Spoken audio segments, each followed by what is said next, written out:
Do you want a nugget of truth to start out your day? If so, you have come to the right place. Here we give you a devotional power boost to the beginning of your day and pray that God will bless you as He sees you on your way. Welcome, and so glad you have joined us for yet another daily devotional on Praying with a Mission. I am reading from Amazing Answers to Big Bible Questions.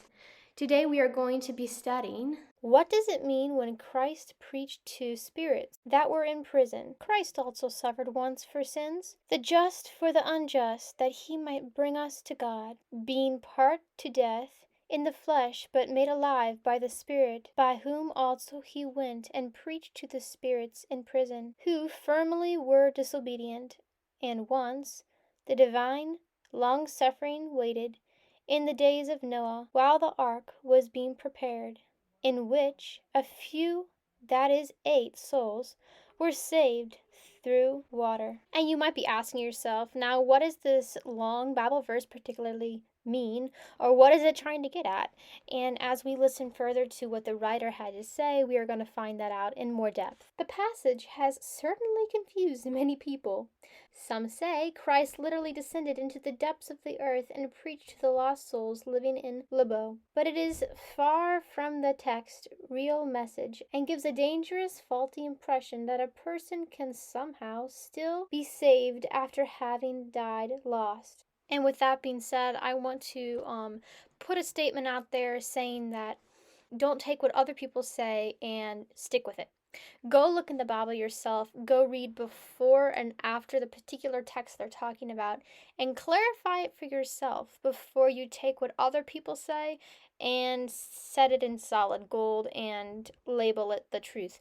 Because there is so many people out there who will tell you a statement, and they might even be sincere people and don't know anything different. But if you take that particular text, you go to the Bible, you find that particular chapter, that particular verse, and you study it before and after and all around it, then God will give you the inspiration to find the perfect and pure truth of what that particular passage is actually trying to tell you.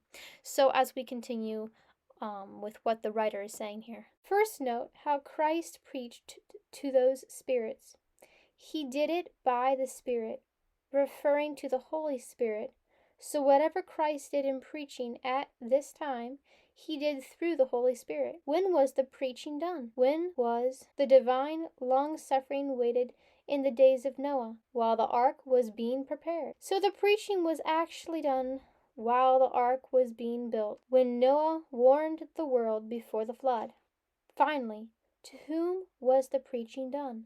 To the spirit in prison. Throughout the Bible, we find this terminology used to describe those who are bound in the prison house of sin. David prayed, "Bring my soul out of prison." Psalms 142 verses 7. The mission of Jesus was to proclaim liberty to the captives. Isaiah 61 verses 1. Peter here is simply telling us that it was the Spirit of Christ that preached through Noah in the days before the flood. Jesus was there through the Holy Spirit to speak conviction to the hearts and appeal to the lost to come into the ark. The question for you, friends, is this: are you a captive in Satan's prison of sin? Jesus, through the call of the Holy Spirit to your heart, is inviting you to receive salvation so that you can be set free. If you have enjoyed this devotional, then please look around and find the like button and give it a friendly tap on the shoulder. Put a comment down there and tell me which part of this devotional was your favorite, which part you got out a good nugget that you can take throughout the day, and just consider subscribing, because the more the merrier, and God's family is not a small family. So if you would love to join us in this adventure of Praying with a Mission, check out what we have below. There are many other options, and see you around.